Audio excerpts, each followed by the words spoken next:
तुम्ही असं खाल्लं आहे का? आम्ही तर लहानपणी खूप वेळा खाल्लं आहे. आम्ही आज इथं टाकत आहोत पापडं.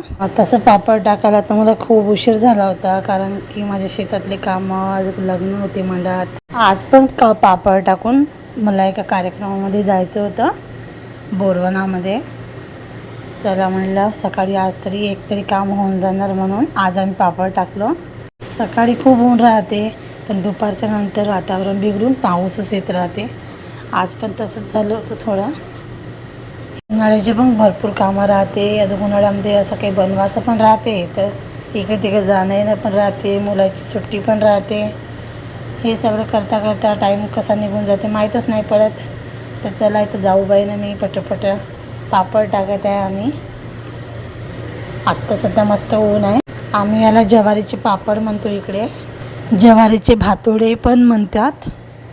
आणि इकडे मुली माझ्या गडबड करत आहे खासाठी. हे आंबील पण मस्त वाटते. त्याच्यानंतर गेलो आम्ही कार्यक्रमासाठी.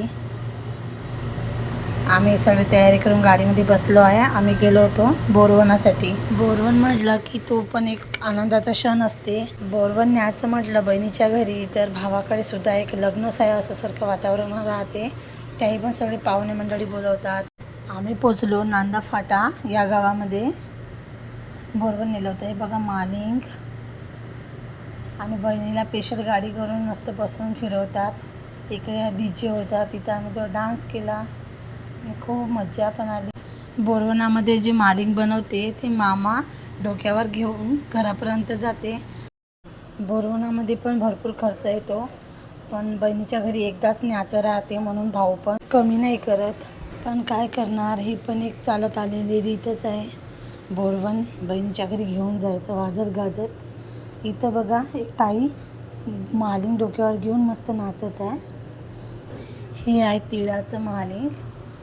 याला बनवायला पण खूप मेहनत लागतात. आणि याच्यासोबत तिळाची लाडू, शेंगदाण्याचे लाडू, पोह्याची लाडू खूप सारं द्यावं लागते. आमच्याकडे तर असं मालिंग बनवून बहिणीच्या घरी भाऊ बोरवन घेऊन जाते, ही प्रथा आहे. तुमच्याकडे पण आहे का? नक्की सांगा. आणि लाईक करा, सबस्क्राईब करा.